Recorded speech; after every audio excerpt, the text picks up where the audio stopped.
JPU telah memberi tuntutan terhadap 5 terdakwa kasus pembunuhan berencana terhadap Brigadir Yosua. Terdakwa yang dituntut selama 8 tahun penjara yakni Putri Chandrawati, Ricky Rizal, dan Kuat Maruf. Sementara otak pembunuhan Brigadir Yosua yakni Ferdi Sambo dituntut hukuman penjara seumur hidup. Terakhir, terdakwa Baradae dituntut 12 tahun penjara. Terkait tuntutan JPU kepada Eliezer, Kejaksaan Agung memberi tanggapannya. Kepala Pusat Penerangan Hukum Kejaksaan Agung Ketut Sumedana mengatakan Baradae adalah pelaku utama dan menjadi eksekutor yang menghilangkan nyawa Brigadir Yosua. Sehingga menurut Kejagung, status justice kolaborator yang diberikan oleh LPSK semestinya tidak bisa didapatkan oleh Baradae. Ketut menjelaskan hal ini juga selaras dengan Surat Edaran Mahkamah Agung nomor 4 tahun 2011 dan UU nomor 31 tahun 2014 tentang perlindungan saksi dan korban. Sementara Jaksa Agung Muda Tindak Pidana Umum Kejagung Fadil Zumhana mengungkapkan pihaknya tidak akan merevisi soal tuntutan kepada Baradae. Kejagung telah mempertimbangkan soal status justice kolaborator Baradae. Fadil Zumhana mengklaim pihaknya telah mengurangi tuntutan terhadap Baradae karena pengajuan justice kolaborator tersebut. Namun Fadil menyebut sejatinya status justice kolaborator tersebut belum ditetapkan secara resmi oleh Pengadilan Negeri Jakarta Selatan. Kejagung juga menanggapi pernyataan LPSK yang kecewa dengan tuntutan Baradae. Fadil Zumhana mengatakan LPSK tidak boleh mengintervensi jaksa yang menuntut dalam perkara tersebut.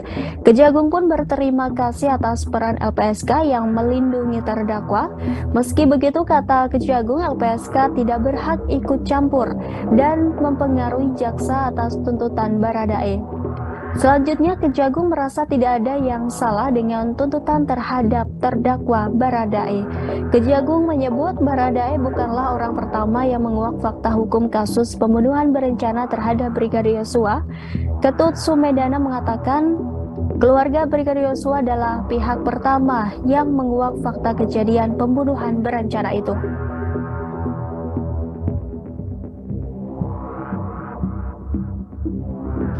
Berdasarkan uraian tersebut di atas, kami jaksa penuntut umum dalam perkara atas nama terdakwa Richard Eliezer Pudium Lumiu demi keadilan dan kebenaran berdasarkan ketuhanan yang Maha Esa dengan memperhatikan ketentuan undang-undang menuntut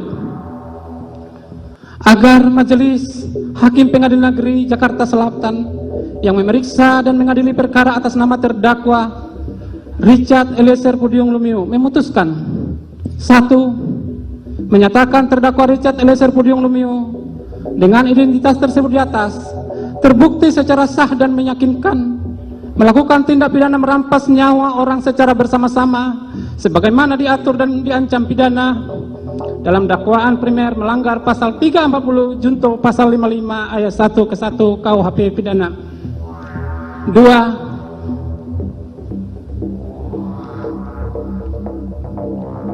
Menjatuhkan pidana terhadap terdakwa Richard Eliezer Pudium Lumiu dengan pidana penjara selama 12 tahun dengan perintah agar terdakwa tetap ditahan, dipotong masa penangkapan.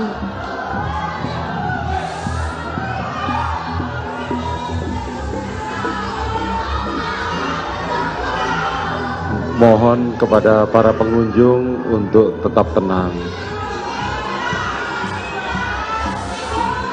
Mohon kepada pengunjung untuk tetap tenang. Tolong hargai persidangan ini. Silakan lanjutkan.